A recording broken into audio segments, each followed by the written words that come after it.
okay, man, I got it open. Are you ready to go live? And I said, okay, let's go live. And we went live, and now we're all good. Literally. No one touching the thing. Oh, you're welcome. You're welcome.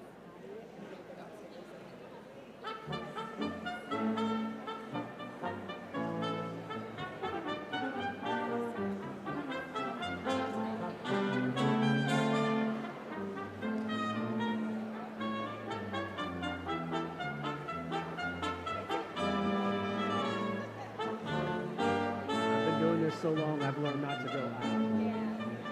You just deal with it.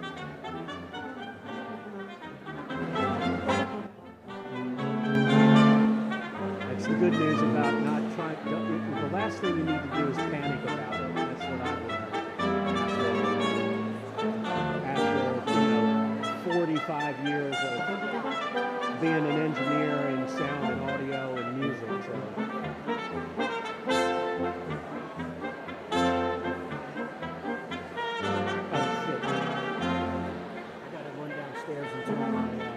From the sound.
got 20 things going on. Yeah. A couple of things.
Please stand as you are able for the academic procession.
The 46th Virginia Tech DC area graduate commencement has begun.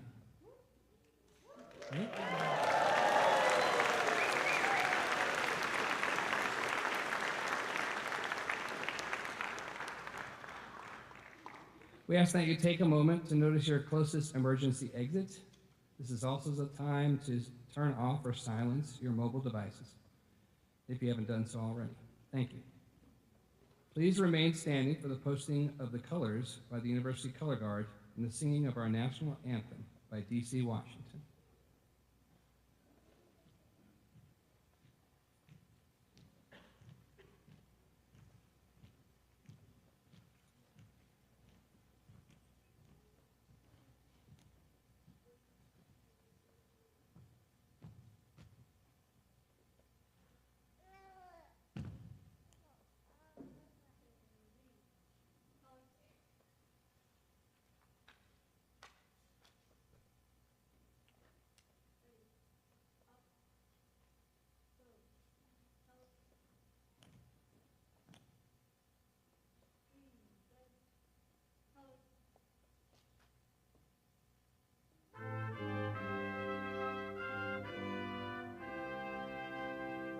Oh, say, can you see by the dawn's early light what so proudly we hailed at the twilight's last gleaming, whose broad stripes and bright stars through the perilous fight o'er the ramparts we watched were so gallantly streaming, and the rockets were glare, the bombs bursting in air, gave proof through the night that our flag was still there. Oh, say does that star-spangled banner yet wave o'er the land of the free and the home of the brave?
Please be seated.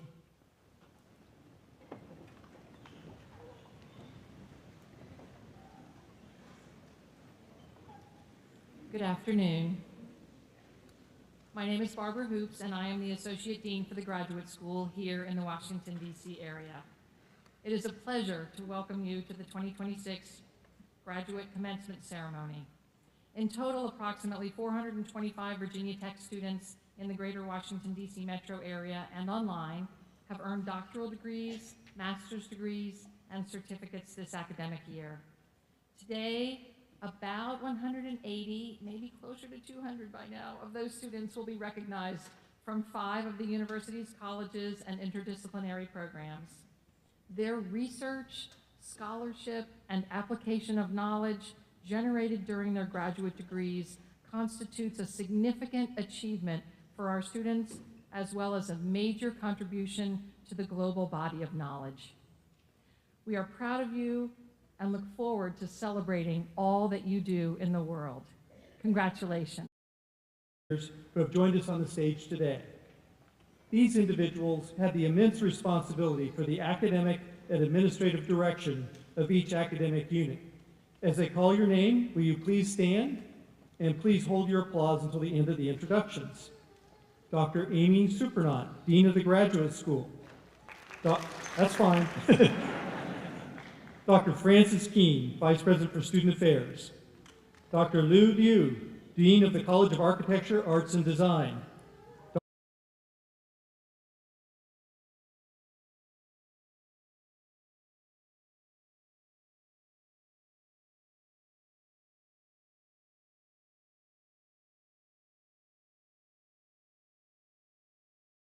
It's also important to note that these students would not have achieved their goals without the teaching, guidance, and mentorship of Virginia Tech's outstanding faculty. Our faculty members are the link that connects our academic paths to our ever-expanding universe of knowledge, represented by our graduates here today. I would now like the faculty to please stand and be recognized.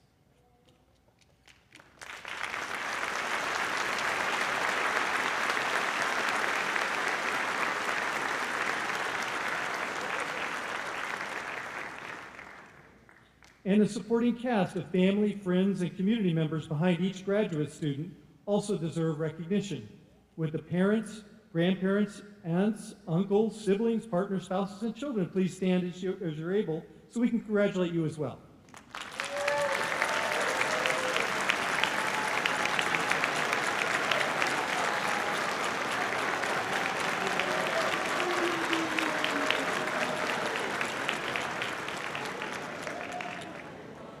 I would also like to ask our active duty service members and military veterans who are graduating today to please stand. Would you all please join me in recognizing these students for their service?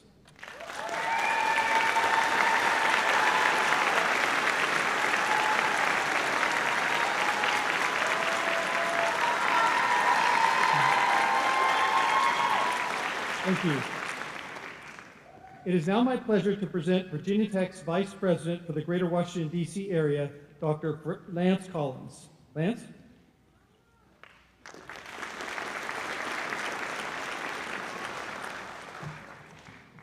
Thank you, President Sands. On behalf of the faculty, college deans, and academic administration at Virginia Tech, I congratulate you on this milestone achievement, and I am grateful for the opportunity to join you in this special celebration.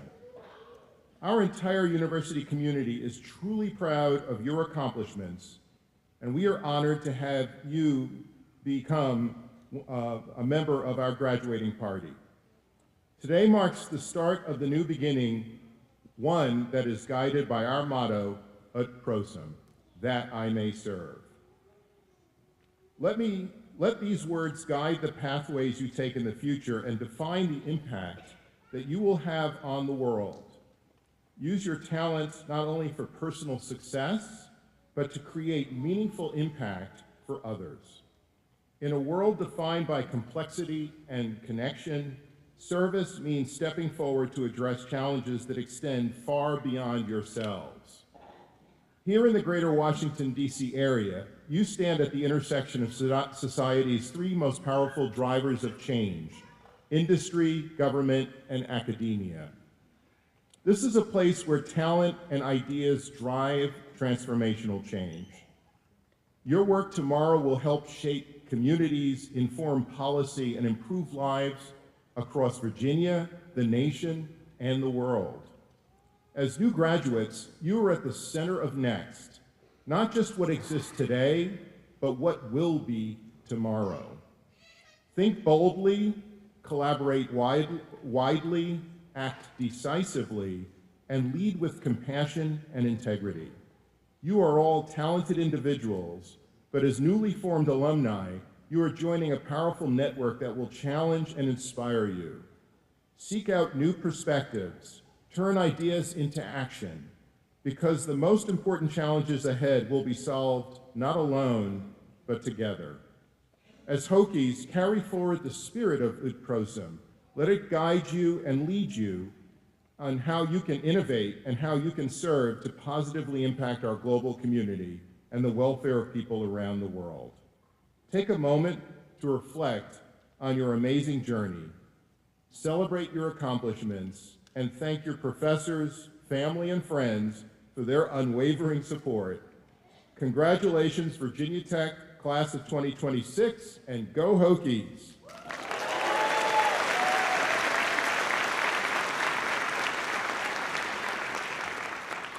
I now would like to invite to the podium the Dean of the Graduate School, Dr. Amy Supranand.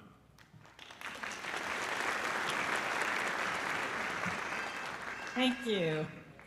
I'd like to offer my sincere congratulations to all of the students who have fulfilled the requirements for a graduate degree at Virginia Tech. Many of our graduates have won fellowships or scholarships, awards and accolades, and other special recognitions throughout their programs and have served the university in countless ways. Congratulations on your accomplishments, and thank you for being a part of the Virginia Tech graduate community. Please join me in a round of applause for all of our outstanding graduates.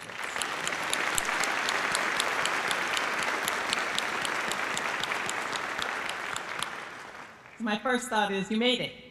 You made it through hardship, you made it through sorrow, you made it through many difficult circumstances. At the same time, you've thrived in your programs and have reached a high standard of excellence. I'm in awe of your strength and resilience. A graduate degree is both an incredible and impossible achievement that only a tiny fraction of individuals realize. It takes a powerful combination of intellectual aptitude, resilience, diligence, and support to complete. Now that you're finished, I hope you can take the time to reflect on and be proud of all of the hard work that you put into attaining this degree. I know we are proud of you, as are your supervisors, your mentors, your family, and your friends. All the hard work you put in matters. It means something. My biggest piece of advice for you is to determine what's most important in your life and always strive to keep that in focus. Maybe family, friends, maybe a driving passion to study the stars, write a book, or run a marathon. That important thing may change over time, so make sure you re-examine your priorities and continue to focus on the things that are important to you. Ask for advice from lots of people, but in the end, make the decisions that are best for you and that will make you happy. It's your life. You must live it for you. Although we're all worried about the future, I believe in you. I believe in your ability to be resilient. I believe in your sense of justice. I believe you will make the world a better, more equitable place. Be well, be happy, be proud. You've got this. Thank you for all you've taught me. Congratulations.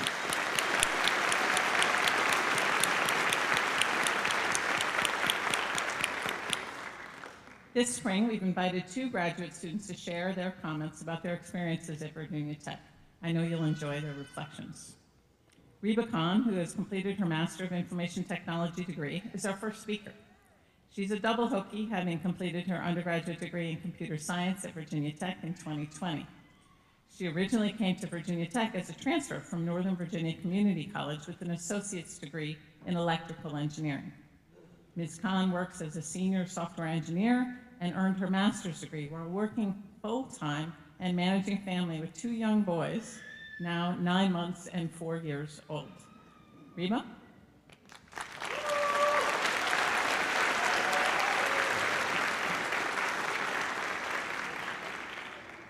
Bismillahirrahmanirrahim. In the name of Allah, the most gracious, the most merciful. I'm humbled to stand amongst esteemed faculty, honored guests, loving families, caring friends, but most importantly, the graduating class of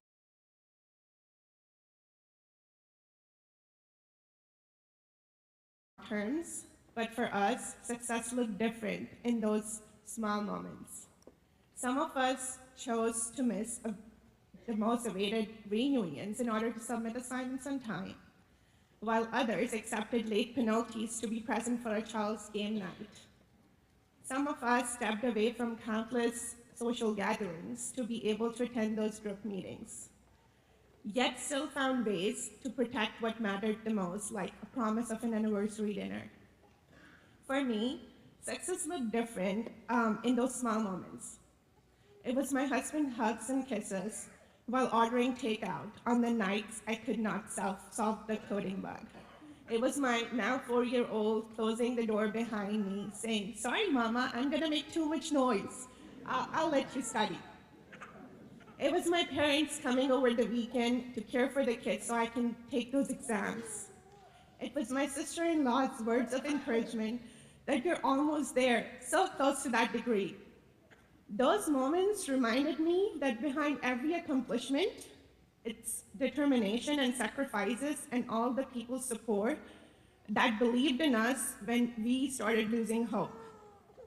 And because of those choices, sacrifices, and decisions, and those people, we are here. So we did it. For me, this day feels especially meaningful because it takes me back to 2020, the time and the year when I first became an alumna. That year, we experienced an abrupt change to virtual classes right after spring break. As we navigated the uncertainties of a virtual semester, some of us, including me, faced or witnessed the first virtual graduation without the opportunity to walk across the stage. Advisors, professors, teaching assistants showed up when communication was strained.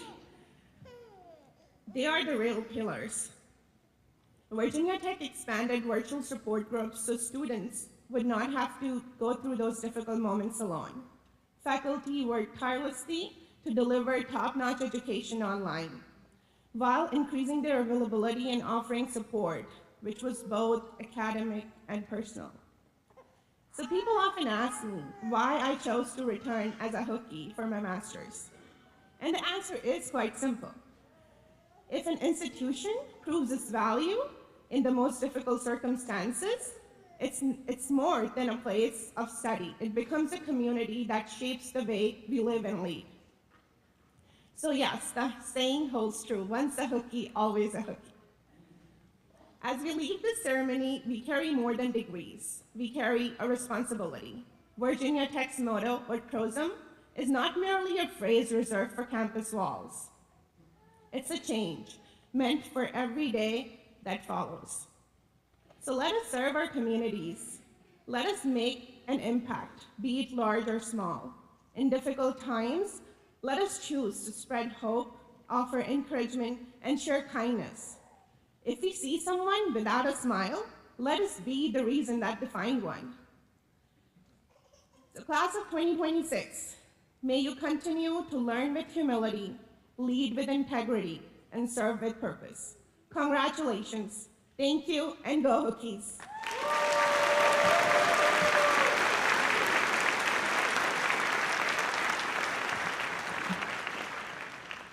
Thank you so much, Reba.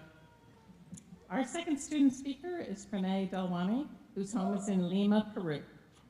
Pranay is receiving his Master of Engineering in Computer Science and Applications from the Institute of Advanced Computing today, and he is also a double Hokie, having received his Bachelor of Science in Aerospace Engineering with minors in Computer Science and Mathematics. He's a bit of an overachiever. During his time in graduate school, Pranay worked with Marine Corps Community Services for 3 semesters as an AI engineer, developing machine learning systems focused on fraud detection. He also served as the president of the DC Area Graduate Student Assembly, helping to build community and representation for graduate students in the region. Pranay?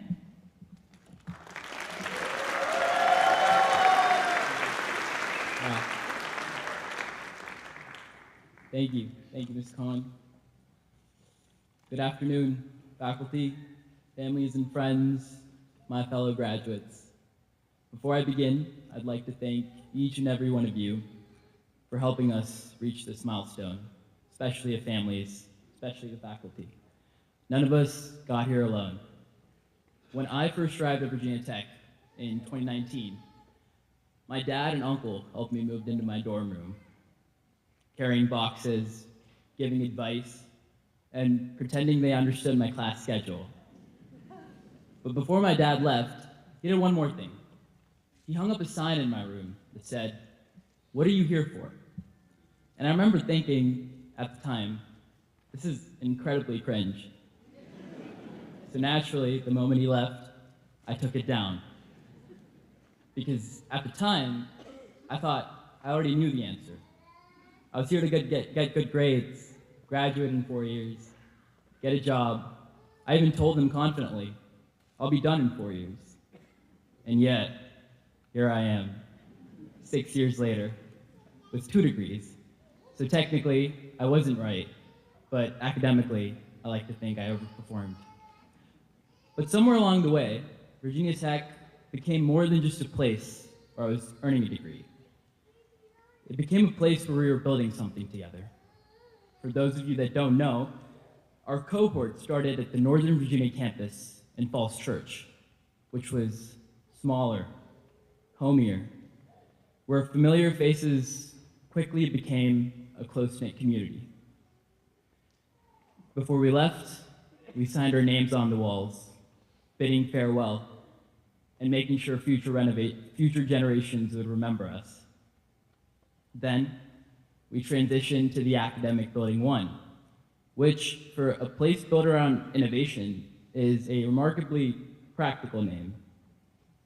But stepping into that building felt like stepping into possibility, because the campus was still finding its identity, just like we were.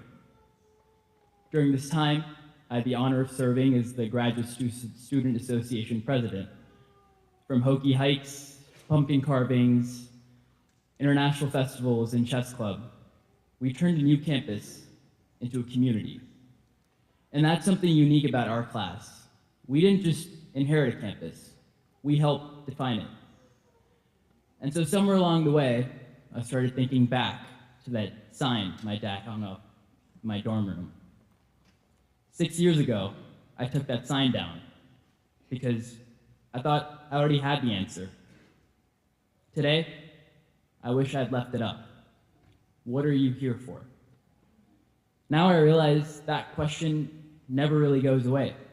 We'll ask it when we start our new jobs, when we move to new cities, when we're ready to step into opportunities we don't quite feel ready for. And maybe that's the message we carry forward, that we don't always have the answer. What tech taught us wasn't just how to find the answers, it was how to build them. Just like we built this campus, just like we built traditions, and just like we built community. And if we can do that here, we can do it anywhere. So, congratulations, class of 2026. And as always, let's go Hokies.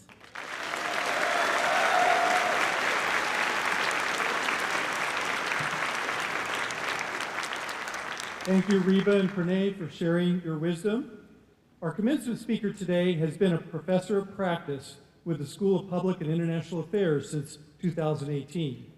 Before she retired as a career foreign service officer, she served as the Assistant Secretary for Administration in the U.S. State Department.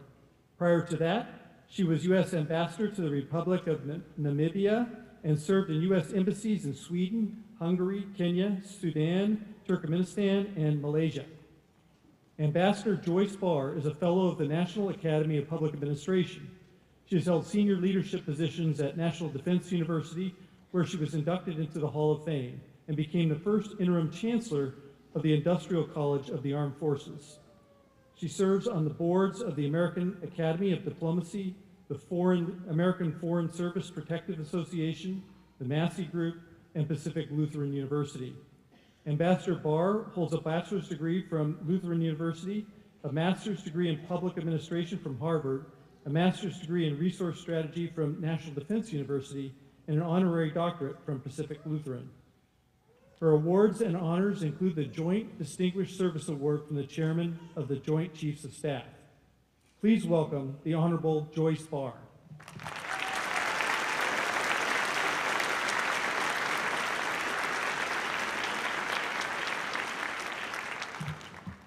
Good afternoon.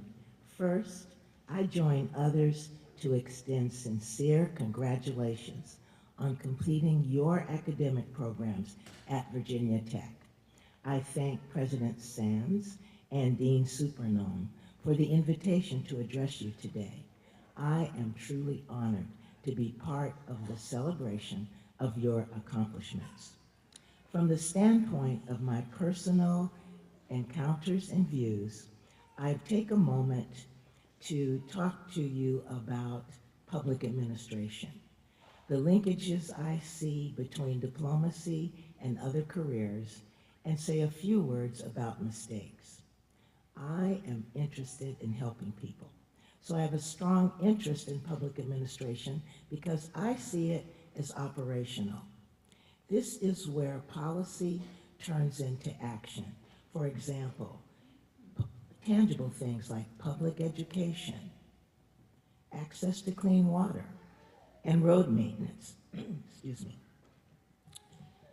I think that it's very important to people because it is the opportunity for them to see how the infrastructures of service and support turn into everyday life.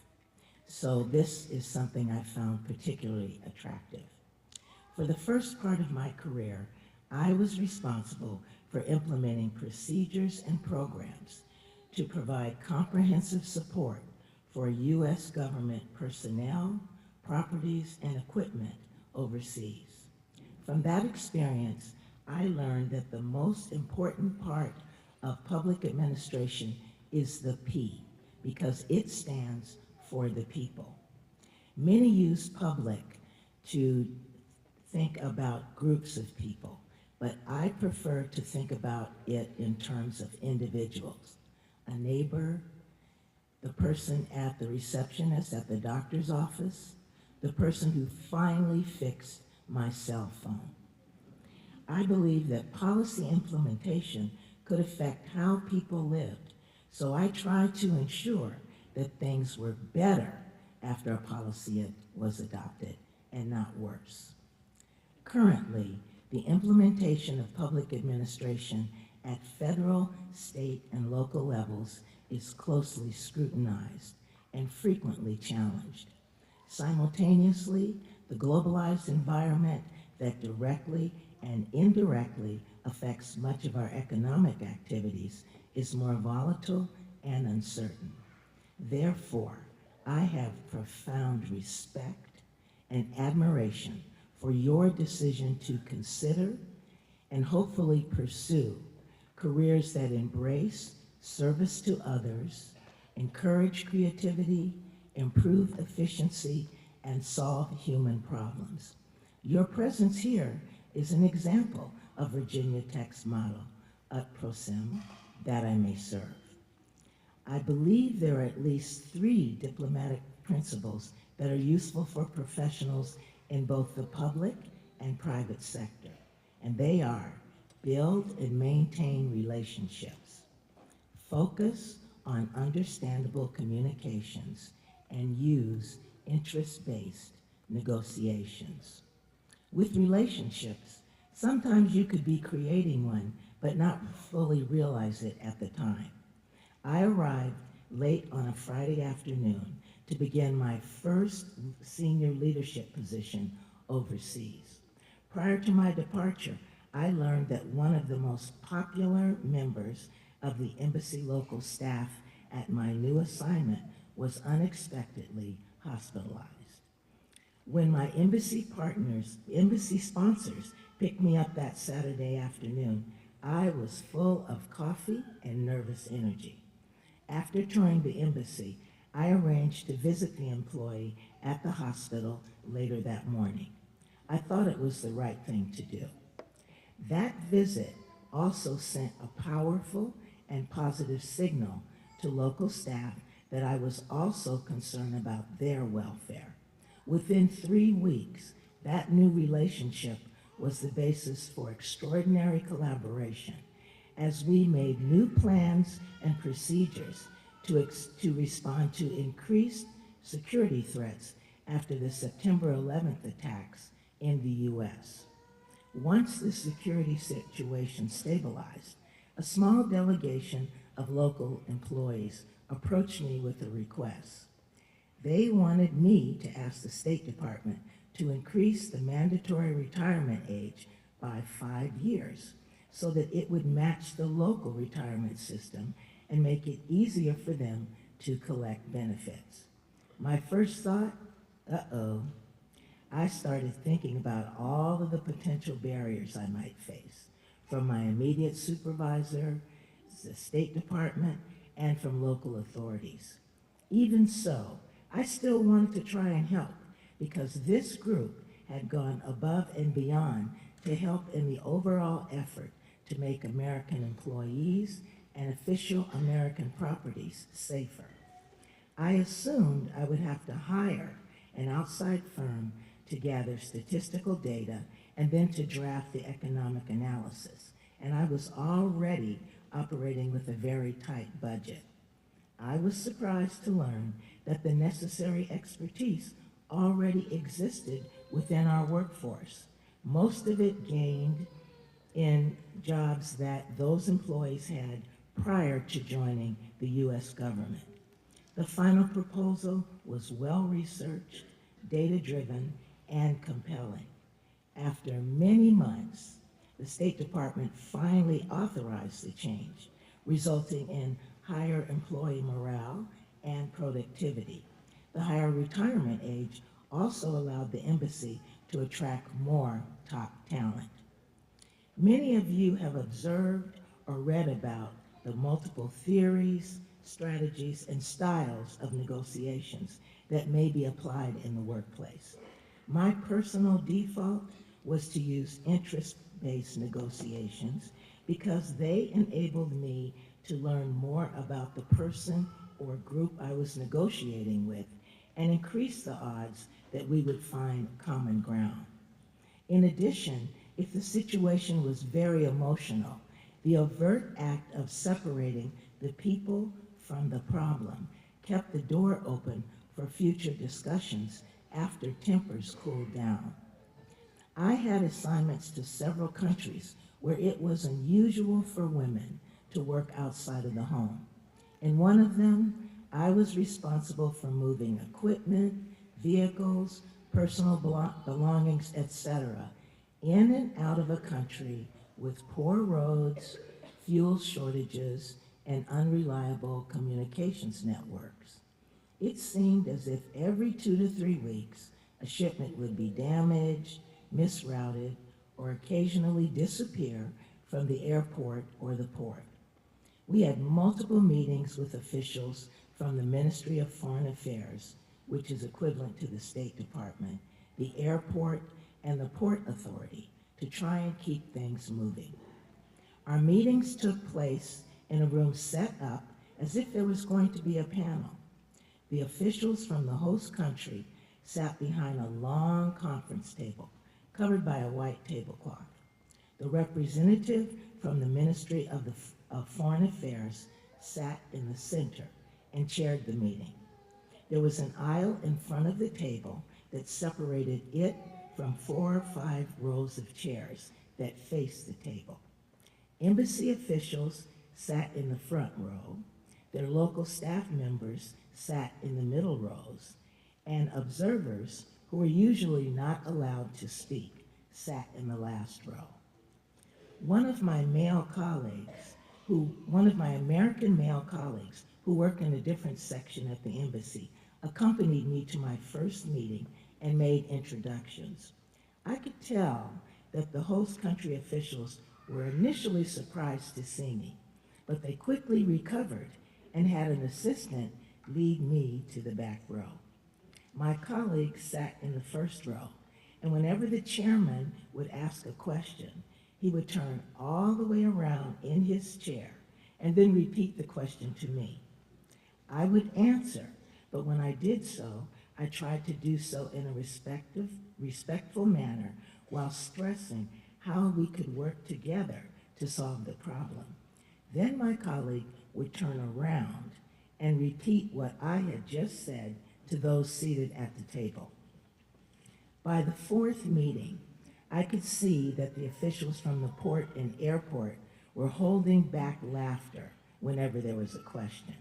However, the foreign ministry official just seemed irritated. Finally, during our 5th meeting, the ministry official looked directly at me and said, "Madam, please move to the front so that we can hear you." I thanked him and took my seat in the front row. Finally, let's talk about mistakes. They happen. We all make them, and I have made some big ones. Sometimes they occur because we receive incorrect or incomplete information. Sometimes we misinterpret or just don't understand the information we receive. Or sometimes we are just plain wrong. If you make a mistake, own it, apologize, learn from it, and do your best to make amends. It's okay to be apologetic, but at some point, you will have to forgive yourself and move on. You won't advance in your career or in your organization if you spend too much time consumed with self-pity. Now, let us return to a positive state of mind. Again, congratulations. I hope that every one of you is ready to take on the world because we needed you yesterday. Thank you for listening.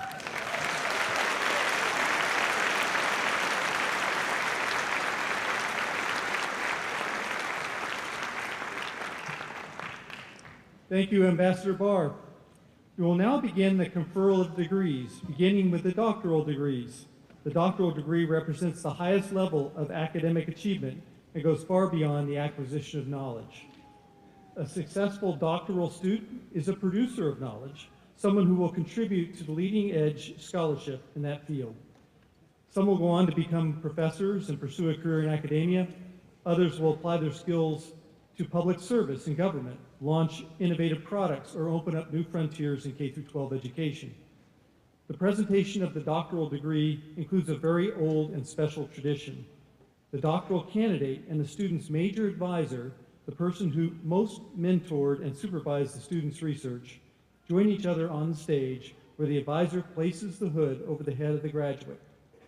By hooding the graduate, the faculty member symbolically welcomes the graduate as a professional colleague, and this professional relationship and friendship often continues through the graduates and the mentors' lives. Will all the candidates for the Doctor of Philosophy degree please rise?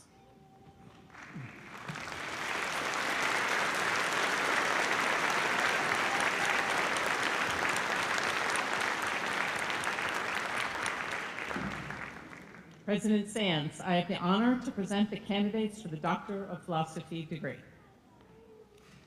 With the power vested in me by the Board of Visitors in the Commonwealth of Virginia and upon recommendation of the faculty, I confer upon you the Doctor of Philosophy degrees to which you are entitled with all the rights, privileges, and responsibilities pertaining thereto. Will the candidates for the doctoral degrees now approach the stage for the hooding ceremony? And will the professors who are hooding students please exit stage right and join your students?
First, the candidates from the Pamplin College of Business will receive their Doctor of Philosophy degrees.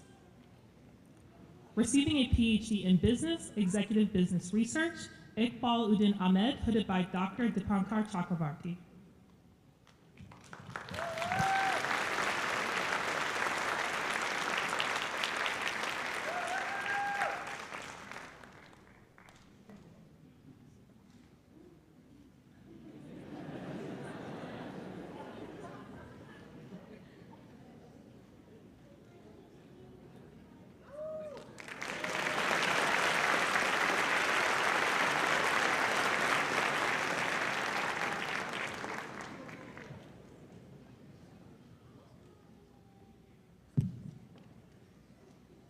Receiving a PhD in Business, Hospitality, and Tourism Management, Khadija Al-Tubiti, hooded by Dr. Mahmoud Khan.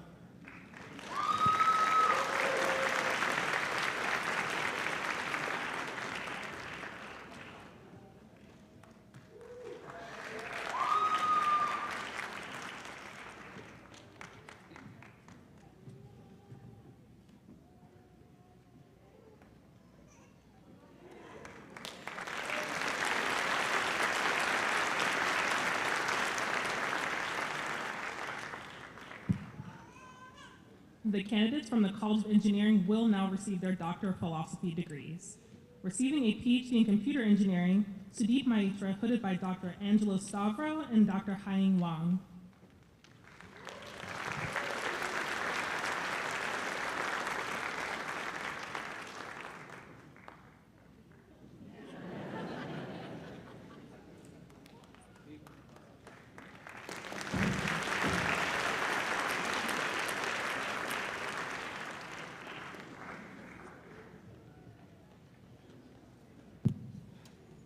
Receiving a PhD in Computer Science and Applications, Sarah Abdullah Aslama, hooded by Dr. Chang Tien Liu and Dr. Kurt Luther.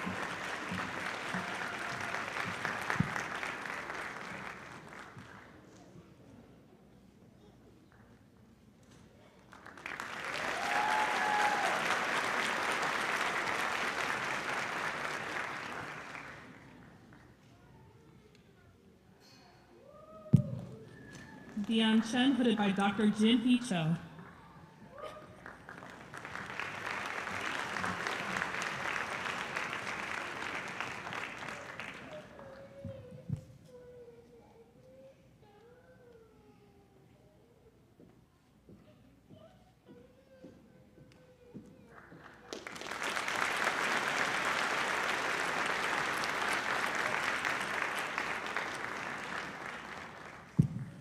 Fang Lang Chen, hooded by Dr. Chang Tien Liu.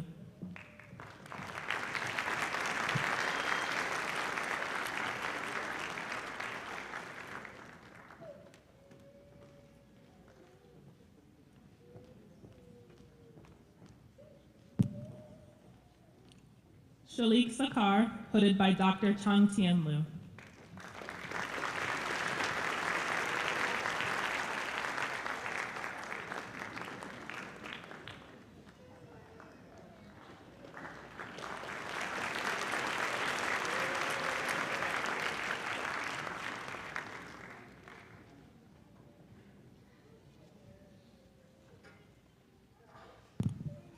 Matthew Ryan Wilczek, hooded by Dr. Kurt Luther and Dr. Ferris Bartarse.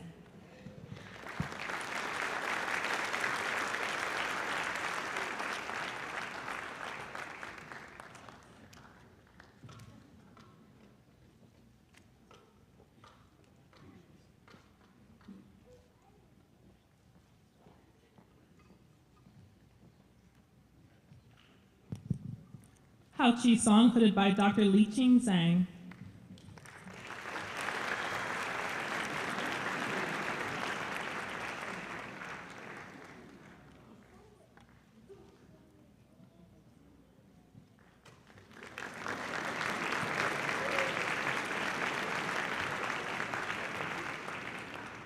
Sung Jae Shu, hooded by Dr. Naren Ramakrishnan.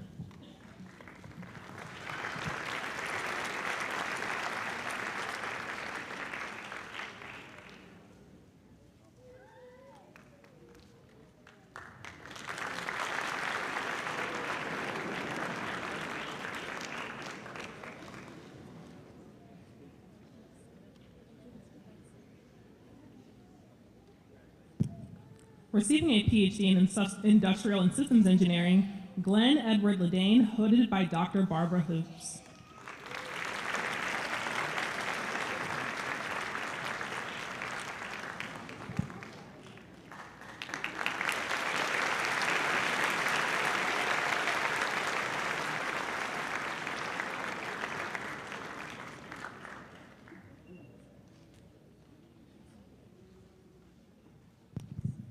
The candidates from the College of Liberal Arts and Human Sciences will now receive their Doctor of Philosophy degrees. Receiving a PhD in Curriculum and Instruction, Mariam Munir Kayat, hooded by Dr. Alicia Johnson.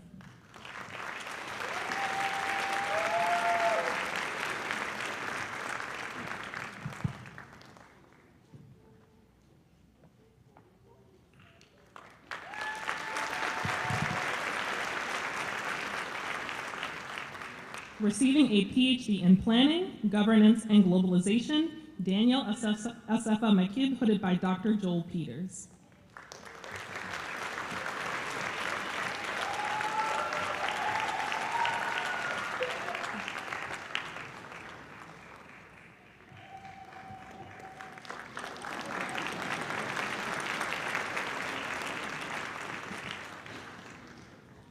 Gabriel Aaron Mitchell, hooded by Dr. Joel Peters.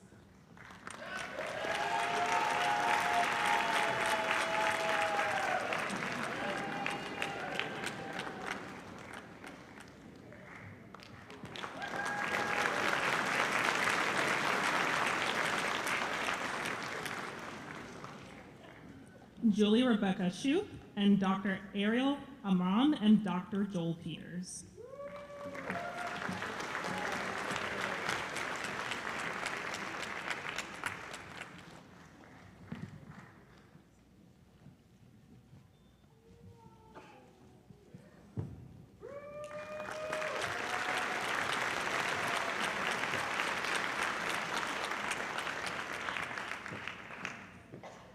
Yage Sulu, hooded by Dr.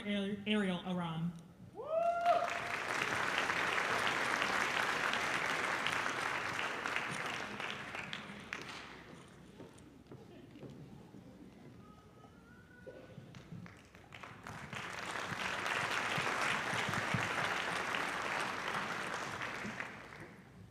Receiving a PhD in Public Administration, Public Affairs, David O'Carey, hooded by Dr. Karen Holt.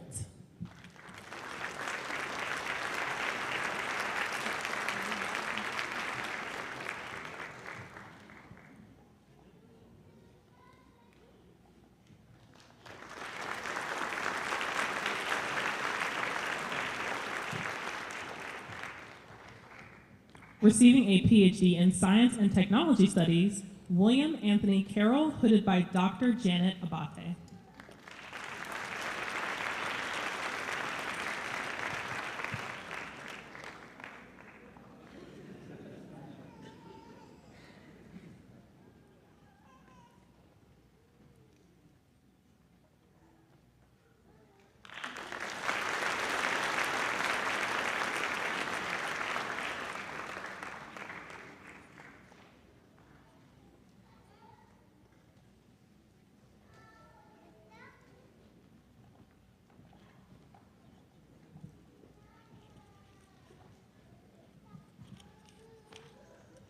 Congratulations, everyone.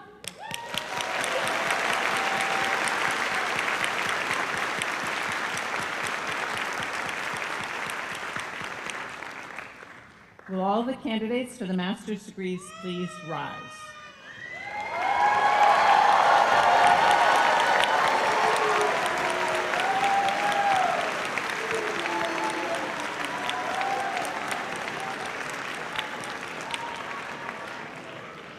President Sands, I have the honor to present the candidates for the master's degrees. With the power vested in me by the Board of Visitors and the Commonwealth of Virginia, and upon recommendation of the faculty, I confer upon you the master's degree to which you are entitled, with all the rights, privileges, and responsibilities pertaining thereto. Will the guides please escort the candidates to the stage?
We welcome the candidates from the College of Agriculture and Life Sciences. Receiving a Master's of Science in Agricultural and Life Sciences, Emma Lynn Ramondi.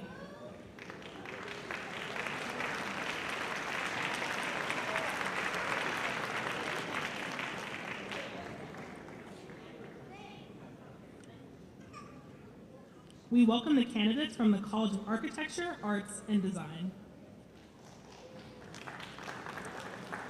Receiving a Master of Architecture, Pamela Jasmine Morano Otero.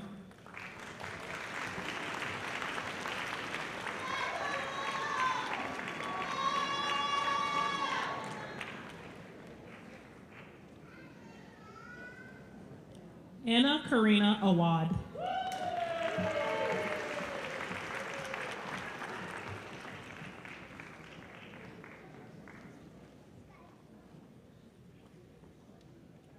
Taylor Wambold.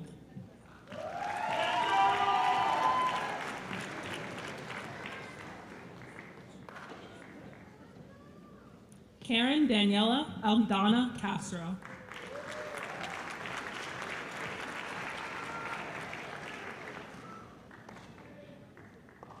Hua Wen.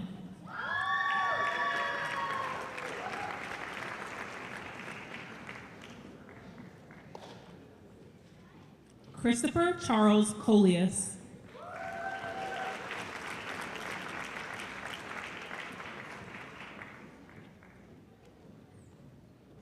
Caleb Judah Blanton.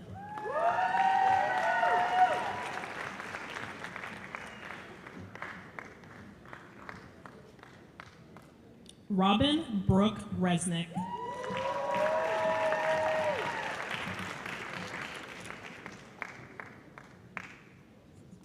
Yosra Asadi.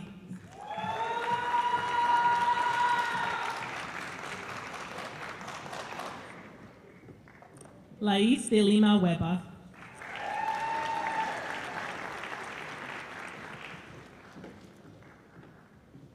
Mary Caroline Pilkington.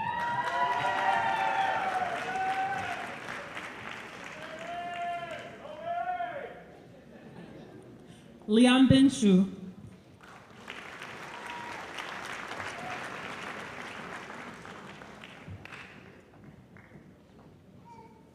Zie Saleh Zarami.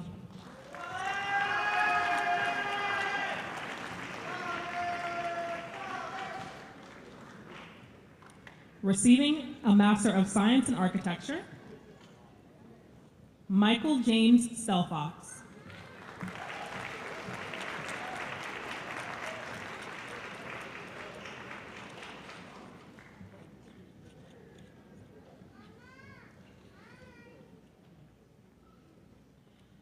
We welcome the candidates from the Pamplin College of Business.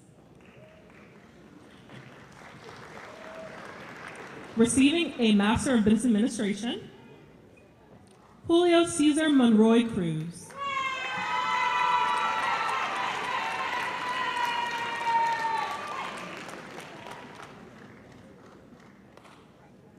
Angela Pfeiffer.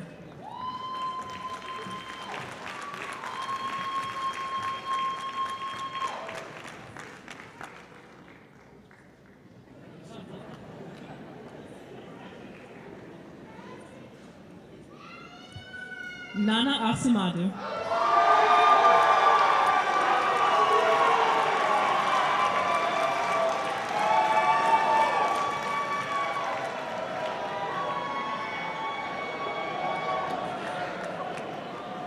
Christopher Alexander Estrada.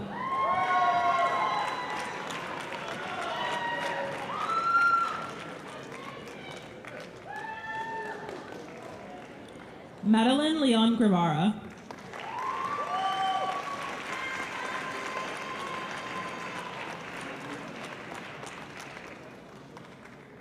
Suhee Wu.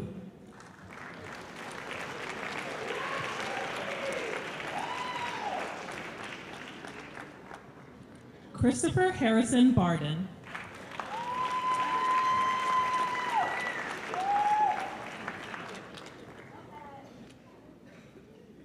Richard Andrew Paulhamus.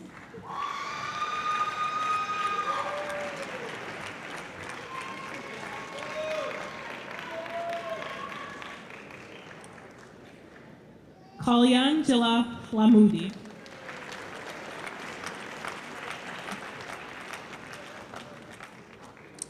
Susan Zambrana.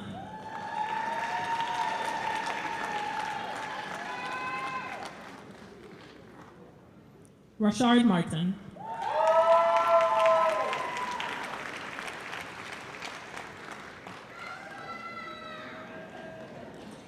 Timothy Sheldon Ramlogan.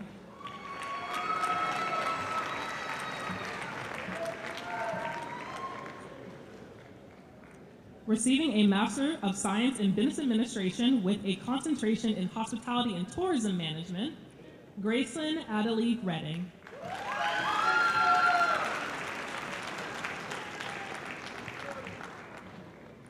Nina Jasmine Alvarado Robenas.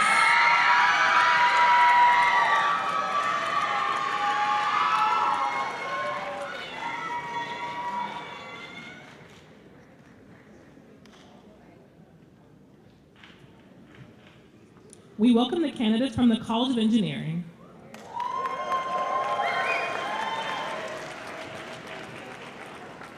Receiving a Master of Engineering in Computer Engineering, Jalen Everett Neal.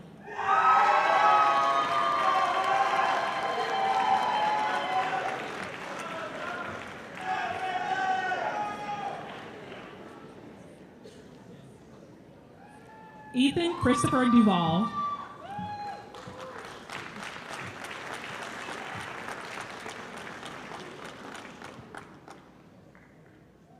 Arian Dovin.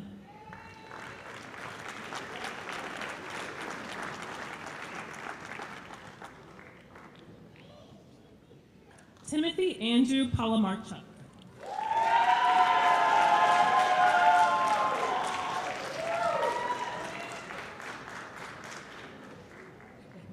Shenfang Qian.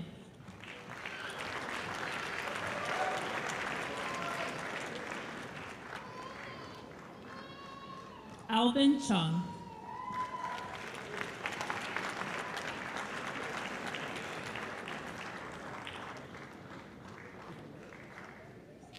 Esteban Samuel Rodriguez.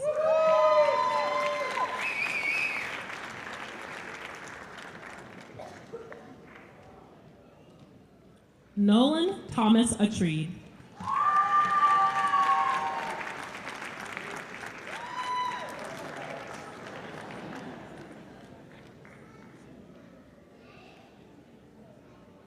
Receiving a Master of Science in Computer Engineering, Michael Thomas Volkman.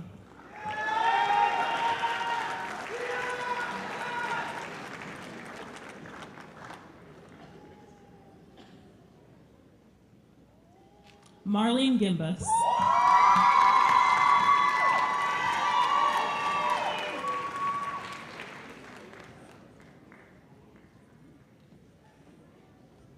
Receiving a Master of Engineering in Computer Science and Applications, Satwik Gunda.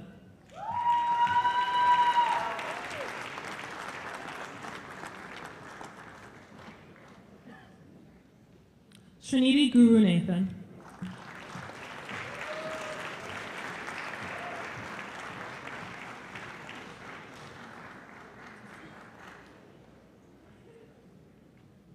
Mrunalpar Bathula.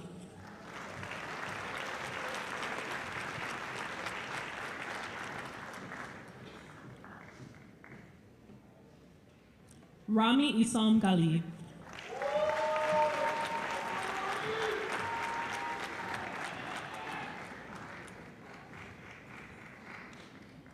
Brian Matthew Aguilar.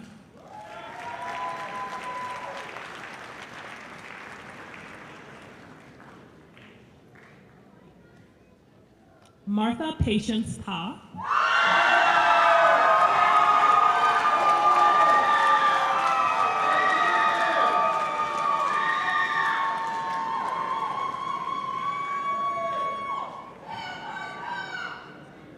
Shambhavi Verma.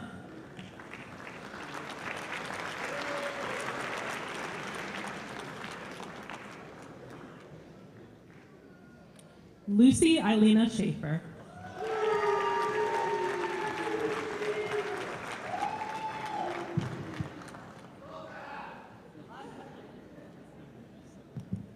Justin Edward Dildy.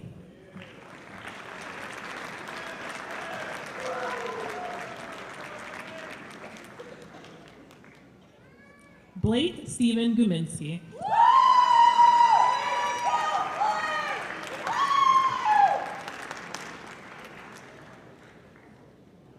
Mark Trevor Wright.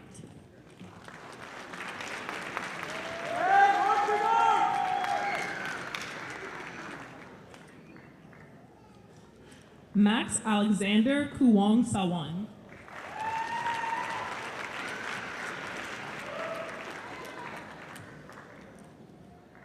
Harleen Kaur.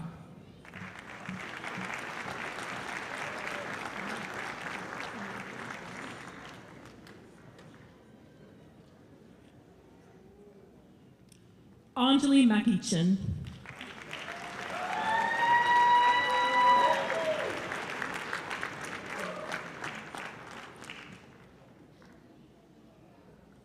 Mark Luther Shelton II.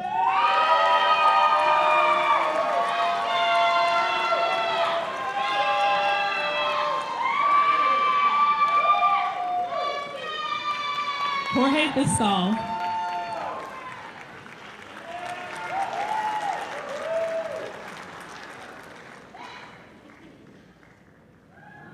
B. Ankit.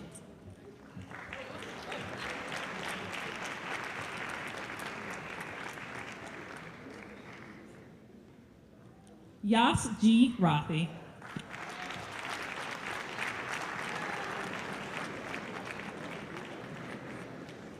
Henry Owen Arze.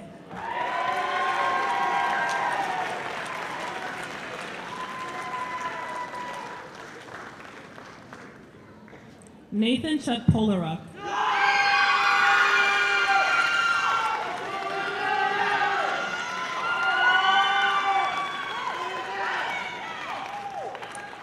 Muhammad Shreyar Khan.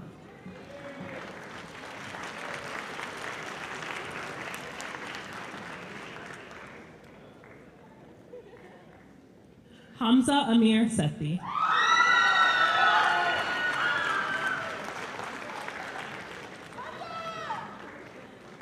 Victor Lee.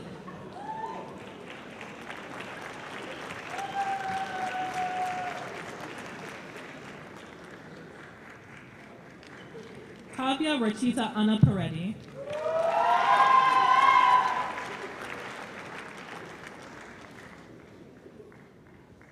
Kevin Lin.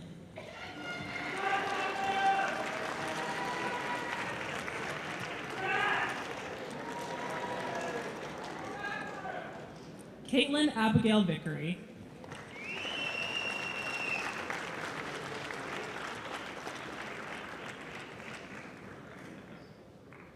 Aziz Ahmad Sheikh.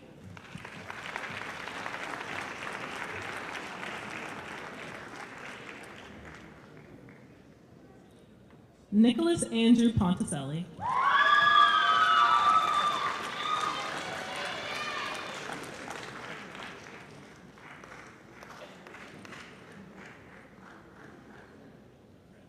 Connor McFadden.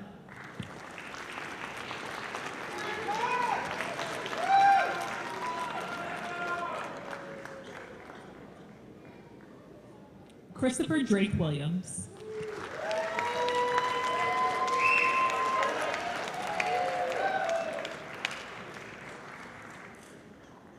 Ryan David Brunk.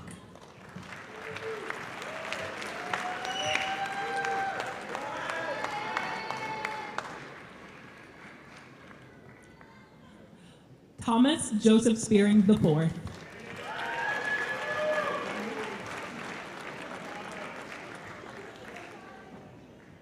Braden W. Hagemeyer.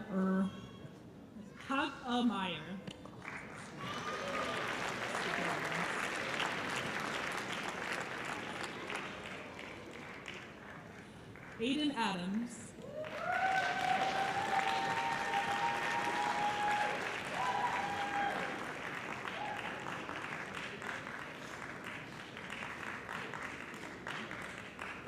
Amaya Ranjit De Shamuk.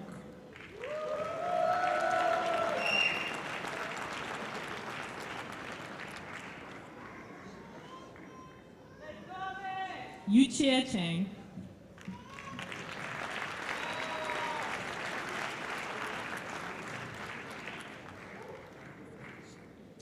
Chia Yu Chang.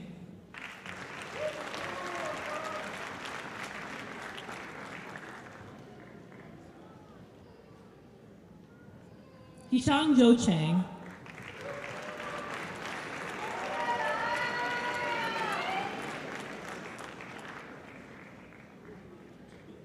Yunan Tsai.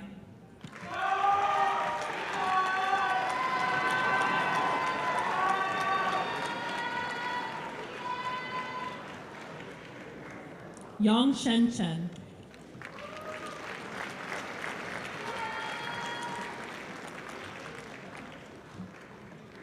Li Chia Kung.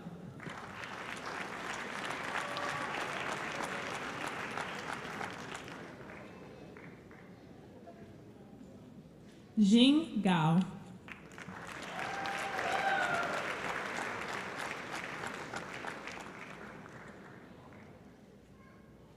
Zochen Li.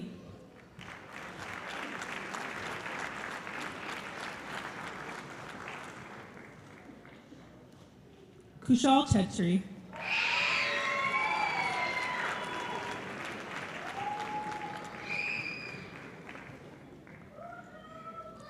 David Michael Geronimo Muniz.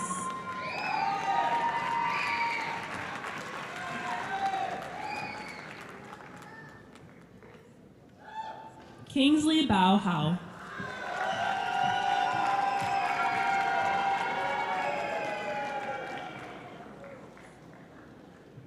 Lin Tran Tao Pham.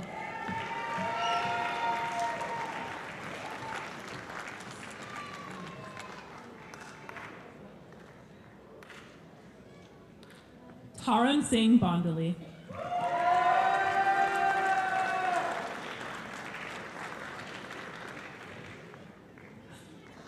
Pranay Dalwani.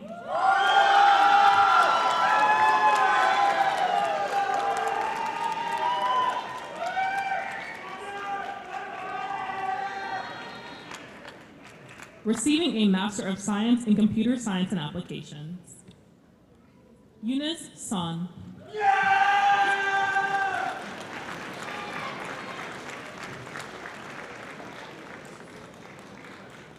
Keegan Fukuda.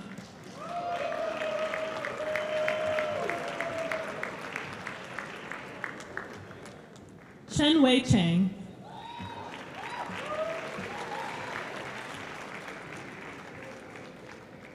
Brenna Sarmania.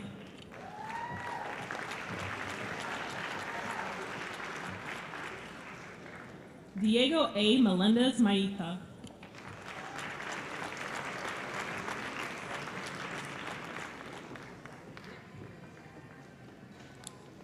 Malika Yildiz Akhtas.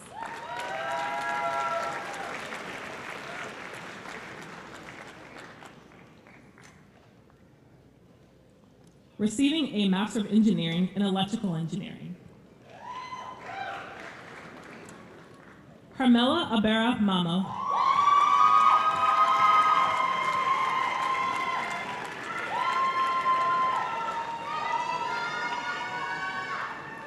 Anas A. Kuta Sr.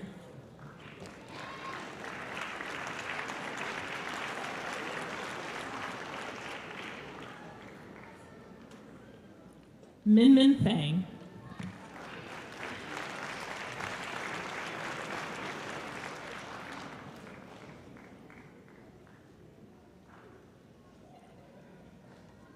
Receiving a Master of Science in Electrical Engineering, Jason Dildy.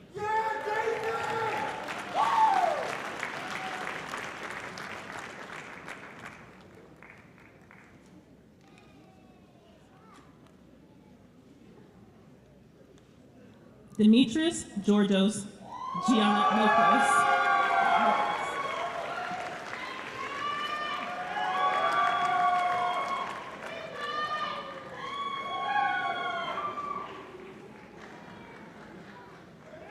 Gabriel Alejandro Palencia.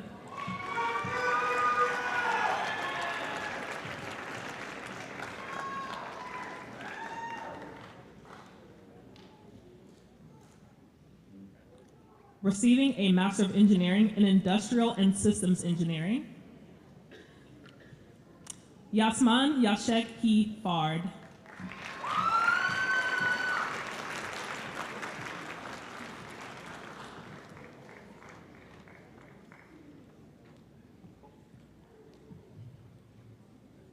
Receiving a Master of Science in Mechanical Engineering,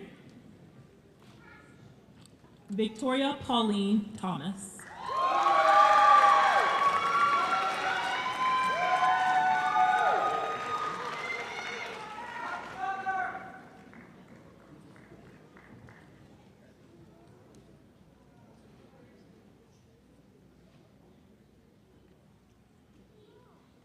We welcome the candidates from the College of Liberal Arts and Human Sciences.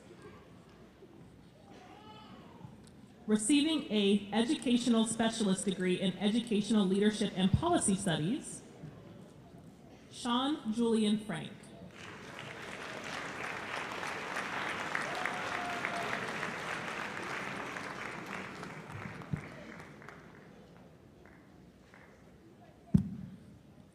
Receiving a Master of Arts in Political Science, Spencer Hagan Bell.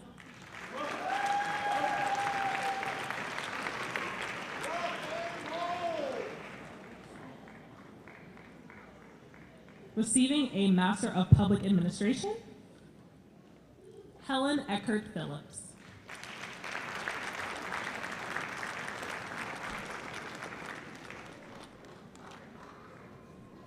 Pamela Michelle Loftus.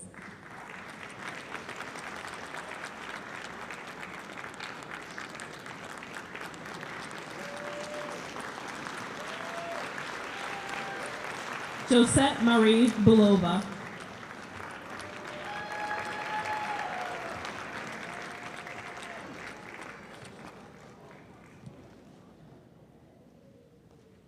Receiving a Master of Public and International Affairs, Nanami Nishimoto.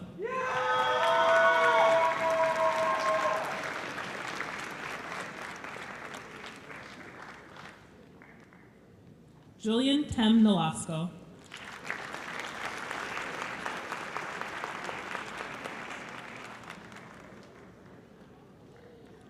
Receiving a Master of Urban and Regional Planning, Megan Riley.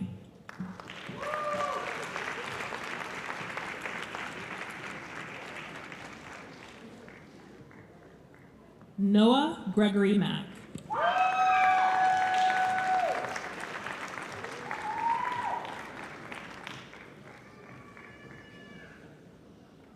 Nicholas Cicero.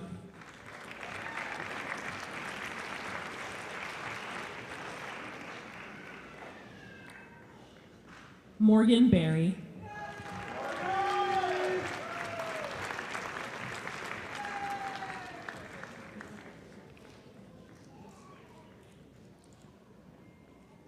Daniel Junyoung Kim.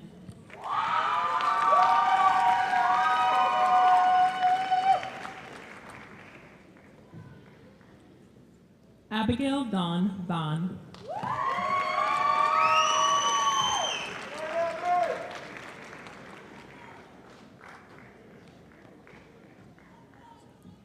Samantha Elizabeth May Dunn.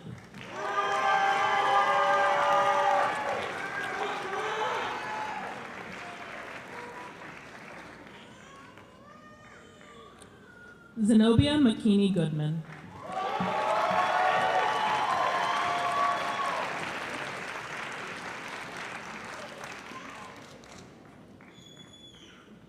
Nora Brown.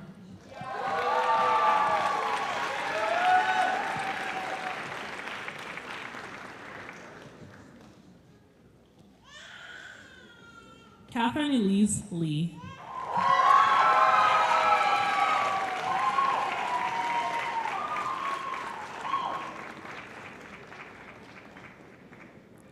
Daniel Mason Friedberg.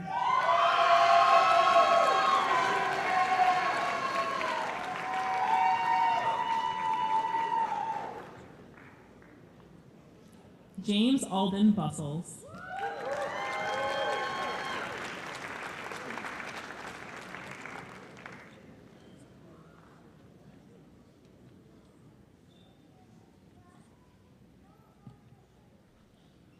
Finally, we welcome the candidates for the Masters of Information Technology degree in Interdisciplinary Studies and those who have earned graduate certificates in Interdisciplinary Studies.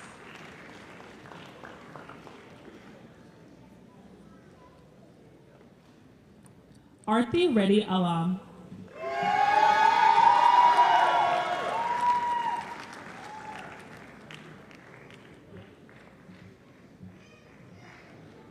Erica Jamae Eli.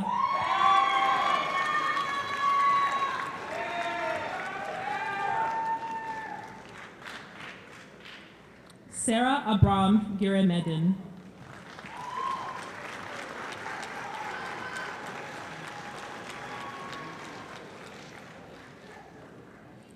Daniel Lema Desta.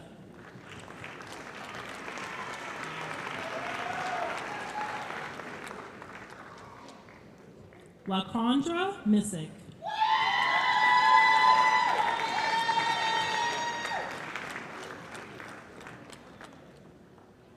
Thomas Russell Barbour.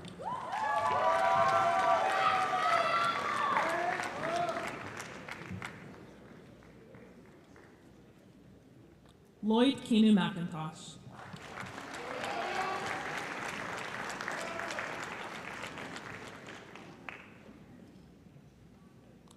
Sabrina Binte Ahmed.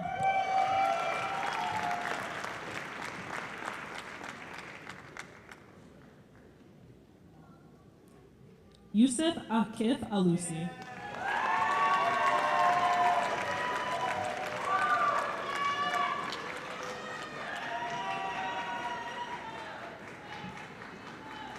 Hussein Jaslim Al-Kabi.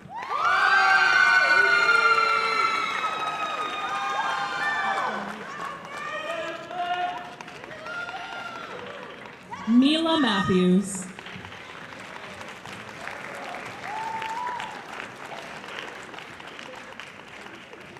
Kenneth Alexander Foster.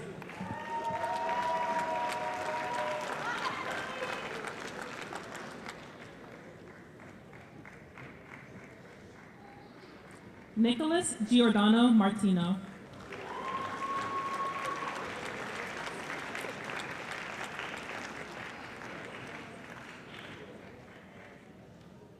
Mauricio Lovelace.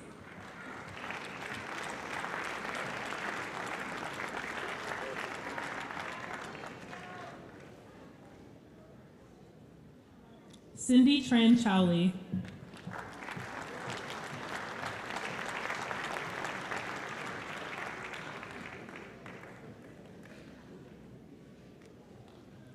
Matthew Neal Curtis.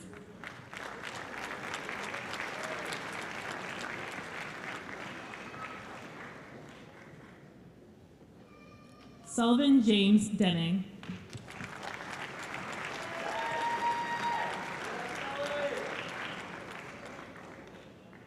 Aaron Robert Kopman.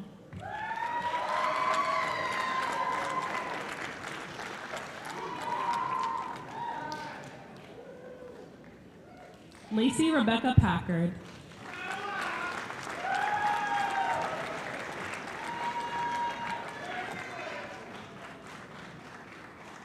Dennis Karatchenko.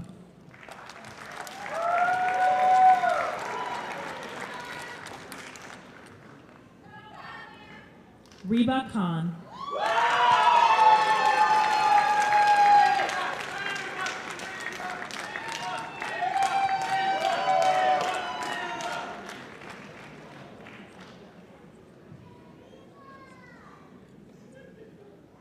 Akash Rajesh Dave.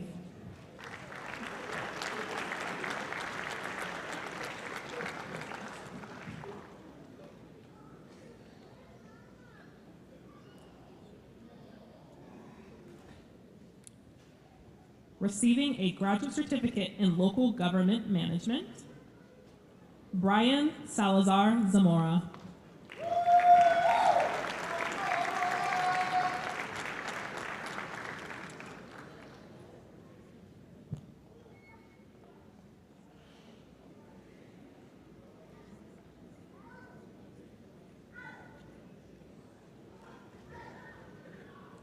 Congratulations, everyone.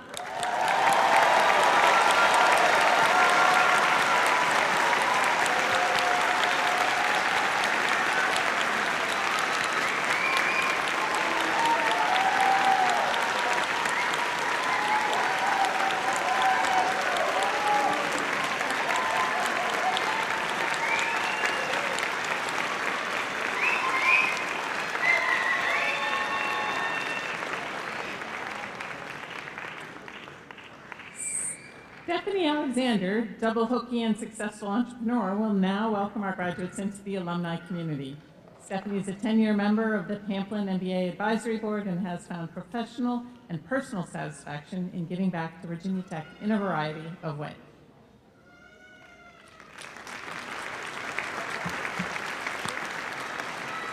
Hello, Hokies! Let's go!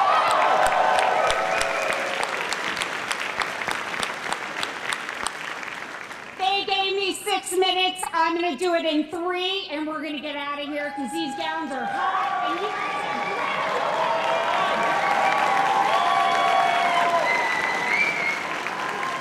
All right, let's get her done. Congratulations, you guys. This is amazing. This is exciting. This is so awesome.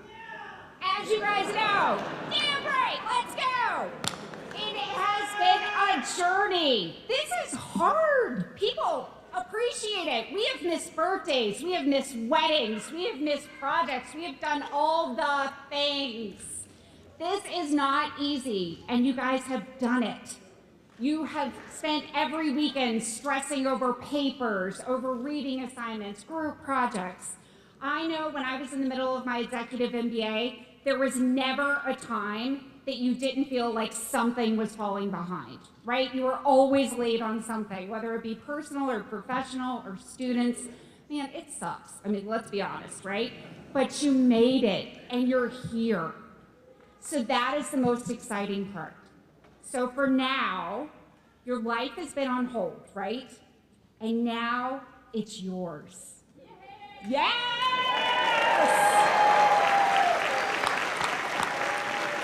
For these first few months, I promise you, you're gonna be like, I don't even know who I am, right?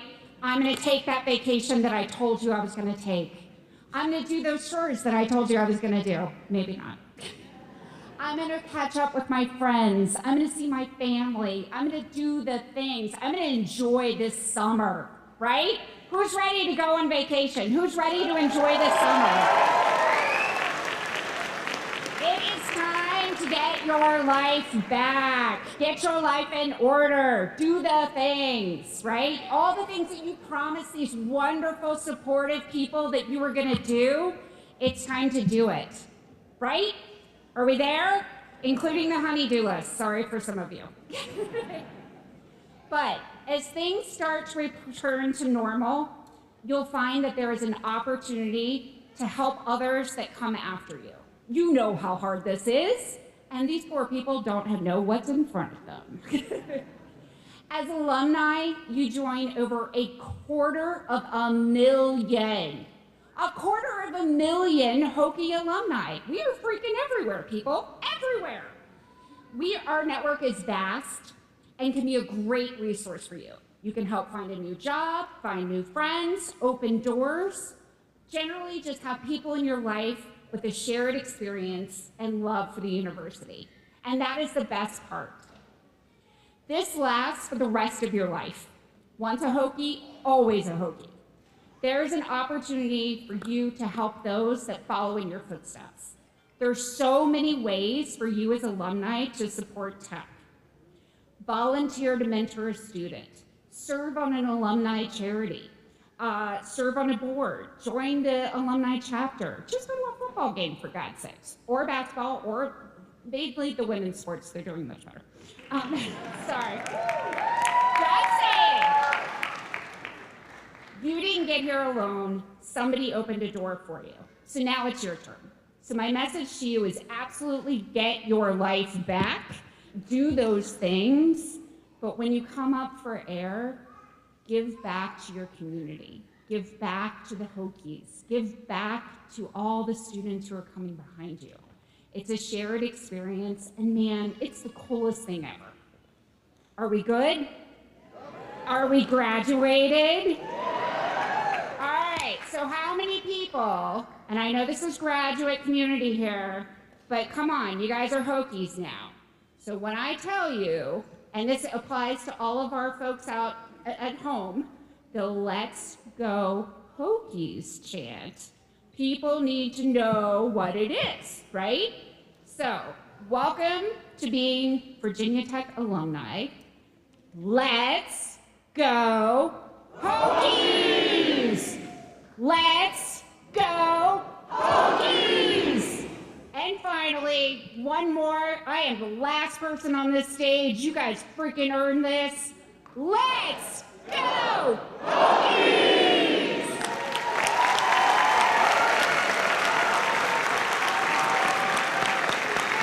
Congratulations!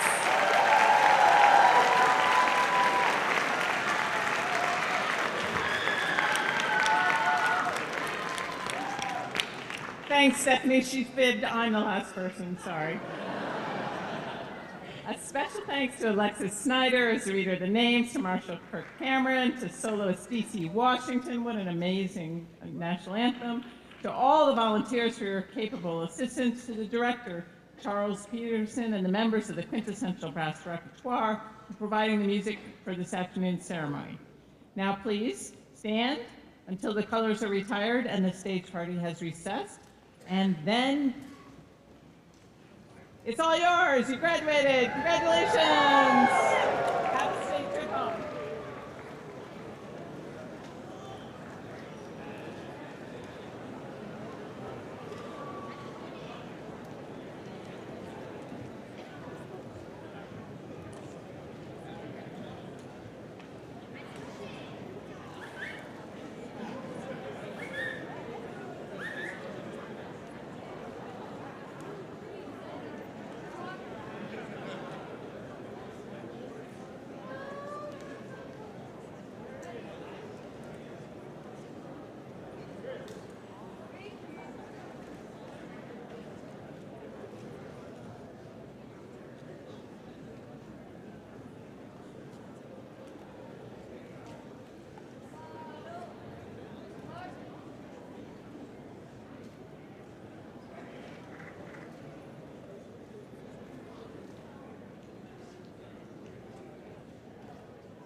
Almost, they're just milling. They're milling. We're good. Yes, down here. Where does it fit in? This is the front left. Yeah, this one. Yes. Yes, there is. So